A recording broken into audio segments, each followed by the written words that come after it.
بسم اللہ الرحمن الرحیم 30واں پارہ ہے، سورۃ الاعلیٰ ہے، اس میں 19 آیتیں اور 1 رکوع ہے۔ اس کی جو پہلی آیت ہے سبح اسم ربک الاعلیٰ، جب یہ سورت نازل ہوئی تو حضرت عقبہ ابن عامر جہنی رضی اللہ عنہ کی روایت ملتی ہے، وہ کہتے ہیں کہ اللہ کے رسول صلی اللہ علیہ وسلم نے اس آیت کے نازل ہونے کے بعد فرمایا اجعلوها فی سجودکم، یعنی اس تسبیح کو اپنے سجدوں میں شامل کر لو۔ اسی کے بعد سے سجدے کی تسبیح کیا ہوتی ہے؟ سبحان ربی الاعلیٰ۔ اس میں اللہ تعالیٰ نے اپنی خلقت اور اپنی تخلیق اور اپنی قدرت کا نمونہ پیش کیا ہے تاکہ لوگ اس کی طرف تھوڑی سی نظر کریں اور کچھ غور و فکر کریں اور اللہ کے فرمانبردار بندوں میں شامل ہو جائیں۔ تو پہلی آیت اللہ تعالیٰ نے اپنے حبیب جناب محمد رسول اللہ صلی اللہ علیہ وسلم کو مخاطب کرتے ہوئے فرمایا سبح اسم ربک الاعلیٰ، آپ اپنے رب کے نام کی تسبیح بیان کریے، تقدیس بیان کریے، تعریف کریے۔ کیوں؟ کیونکہ وہ عالی شان ہے، وہ بلندیوں والا ہے، وہ عظمت والا ہے، تمام تعریفیں اس کے لیے ہیں، تمام بزرگی اس کے لیے، اس لیے اس کی تسبیح بیان کریے اپنے رب کے نام کی۔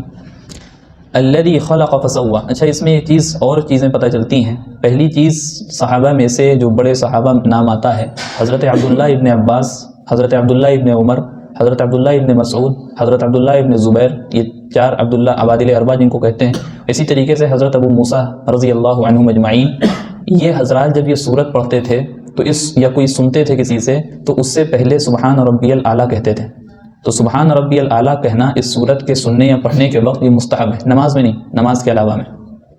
دوسری چیز اس سے یہ سمجھ میں آتی ہے، اس میں ہم کو چیز ملتی ہے وہ یہ کہ اللہ تعالیٰ نے جو نام اپنے ذکر کر دیے ہیں قرآن میں، یا جو نام اپنے اللہ کے رسول صلی اللہ علیہ وسلم کو سکھا دیے ہیں، ان نام کے ساتھ اللہ کو پکارنا جائز ہے، لیکن جو نام نہیں بتائے ہیں ان نام کے ساتھ اللہ کو پکارنا جائز نہیں ہے، ان نام کے ساتھ اللہ کو پکارنا جائز نہیں ہے۔ تو اللہ کے جتنے بھی نام ہیں، رحیم ہے، رحمان ہے، لطیف ہے، خبیر ہے، علیم ہے، ٹھیک ہے، تو ان سارے ناموں کے ساتھ ہم پکار سکتے ہیں، لیکن جو نام نہیں بتائے ہیں ان سے پکارنا جائز نہیں ہے۔ اللہ کی تقدیس، اللہ کی تعریف، اللہ کی تسبیح کے خلاف ہے یہ بات۔ اسی طریقے سے تیسری بات اس سے یہ سمجھ میں آتی ہے کہ جو نام اللہ نے اپنے لیے خاص کر دیے ہیں وہ نام ہم کسی اور کے لیے خاص نہیں کر سکتے۔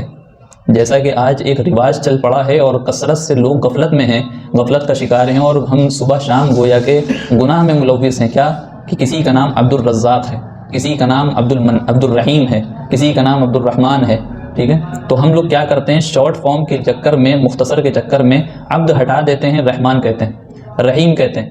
اسی طریقے سے عبد الرزاق نام ہے تو رزاق صاحب کہتے ہیں۔ تو یہ مناسب نہیں ہے، بلکہ لکھا تو یہاں تک ہے کہ گناہ بے لذت ہے جو دن و رات ہم لوگ کام کر رہے ہیں، جو دن و رات ہم لوگ اس میں ملوث ہیں، ایسا گناہ ہے۔ اس کی چھوٹی سی مثال، ان کو خاموش ہو رہی ہے، اس کی چھوٹی سی مثال ایسے سمجھیے کہ اگر کسی کا نام عبداللہ ہے، کسی کا نام عبداللہ ہے، تو اس میں سے اگر عبد کا لفظ ہٹا دیا جائے کیا بچتا ہے؟ اللہ بچتا ہے۔ تو جب عبد کا لفظ ہٹا کر کے اللہ بچ رہا ہے تو کیا کسی کو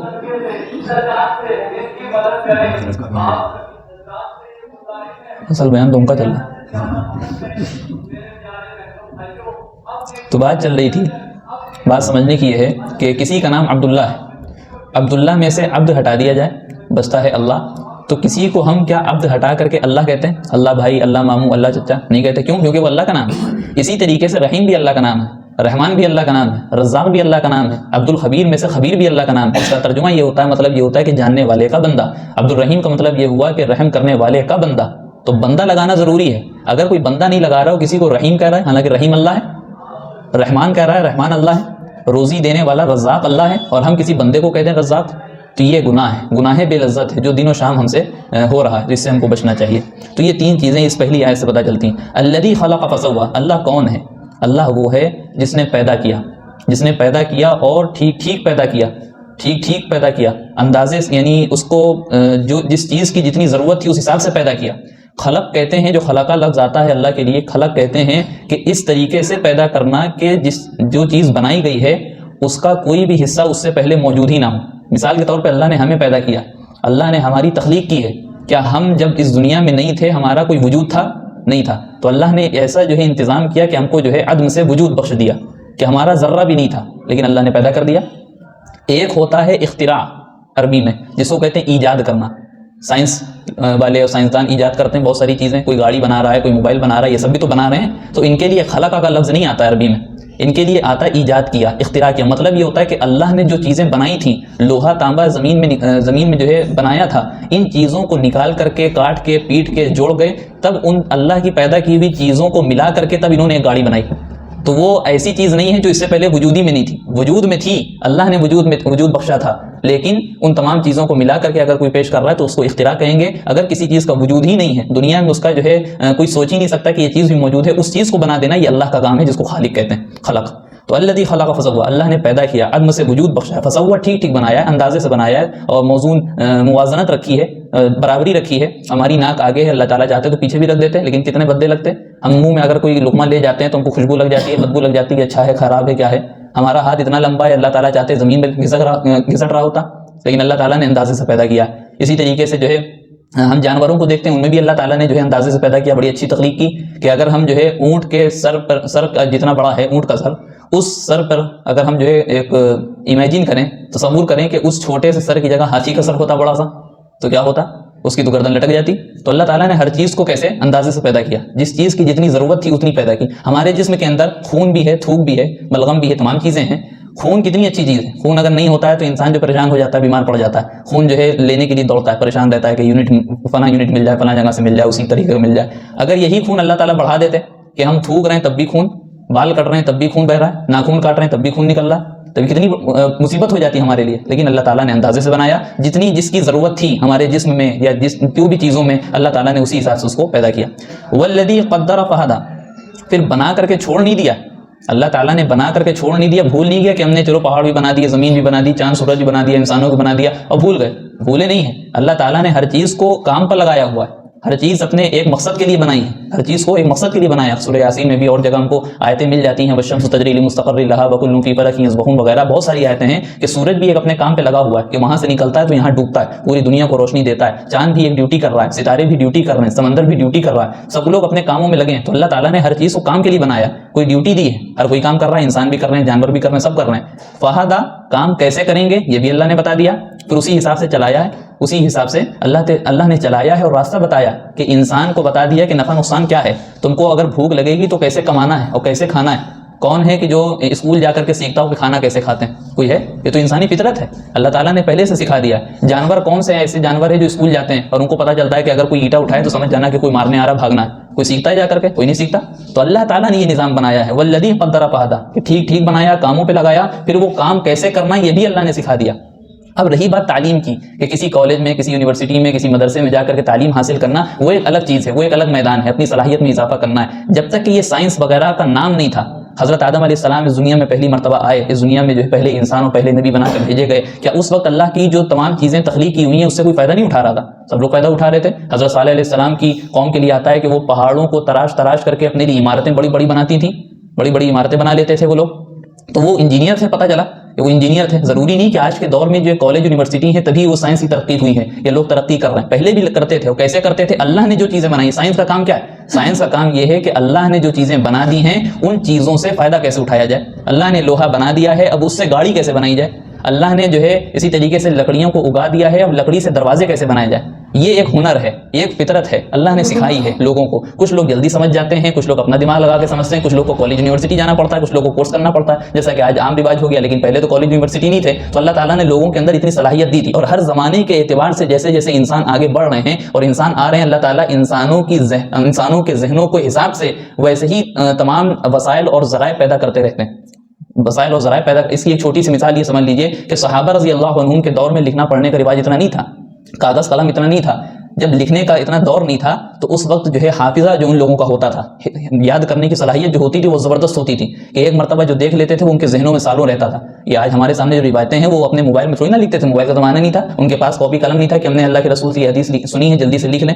قرآن کے لکھنے کا تھا، اور کچھ لوگ حدیث بھی لکھتے تھے، لیکن اتنا رواج نہیں تھا۔ کیوں؟ کیونکہ اللہ تعالیٰ نے ان کا حافظہ ویسا بنایا تھا۔ پھر دور آگے بڑھتا گیا، لکھنے پڑھنے کا زمانہ جب بڑھا، کاغذ وغیرہ آ گئے، تو اب یہ چیزیں حفاظت کے لیے ایک سامان فراہم ہو گیا۔ اب آج کے دور میں دیکھیے کہ حافظہ کمزور ہو گیا ہے، آج کے دور میں حافظہ کمزور ہو گیا. کیوں؟ کیونکہ اب جو ہے حفاظت کا سامان اللہ تعالیٰ نے پیدا کر دیا. تو ہر دور کے اعتبار سے اللہ تعالیٰ اسی حساب سے لوگوں کو پیدا کرتے ہیں، ان کے ذہنوں کو اور ان کے جو وسائل ہوتے ہیں اسی حساب سے پیدا کرتے رہتے ہیں. تو والذی قدر فہدی، ہر چیز کو بنایا ہے پھر اس کو اسی کام میں لگا دیا، اس کو سکھا دیا. سائنس کی جو ترقیات ہم نے بتائی وہ سب سے پہلے اللہ کی بتائی ہوئی ہیں. انسان کی فطرت میں ہے اللہ کی پیدا کی ہوئی چیزوں سے فائدہ اٹھانا، اللہ کی پیدا کی ہوئی چیزوں سے فائدہ اٹھانا یہ انسان کی فطرت میں. والذی اخرج المرعى، اور اللہ وہ ہے، اللہ کی تعریف ہو رہی، اللہ وہ ہے جو زمین سے چارے کو اگاتا ہے، جو زمین سے چارے کو اگاتا ہے. یہ ہمارے لیے بھی چارہ اگتا ہے اس زمین سے اور ہمارے جانوروں کے لیے بھی چارہ اگتا ہے اس زمین سے.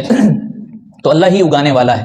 فجعلہ غثاء احوا، پھر اللہ تعالیٰ اس چارے کو کیا کرتا ہے، غثا کہتے ہیں اس کوڑے کرکٹ کو جو سیلاب آتا ہے اس کے اوپر اوپر جو کوڑا کرکٹ رہتا ہے اس کو کہتے ہیں غثا. اور احوا کہتے ہیں کہ جب سبزی ایک دم ہری ہو جاتی ہے اور ہری ہونے کے بعد سبز ہو جانے کے بعد جب وہ خراب ہونا شروع ہوتی ہے تو اس کے اندر ایک کالا پن آ جاتا ہے، تو اس میں جو سیاہی اور کالا پن آتا ہے اس کو کہتے ہیں احوا.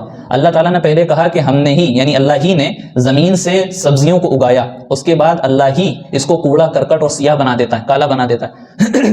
اس میں بھی اللہ کی قدرت کی طرف اشارہ ہے کہ اللہ تعالیٰ جس چیز کو اللہ تعالیٰ نے بنایا ہے اس کا زوال ہے، ایک دن اس کو ختم ہونا ہے، ہمیشہ کے لیے کوئی چیز نہیں. اگر ہمیشہ باقی رہنے والی کوئی چیز ہے تو صرف اللہ کی ذات ہے.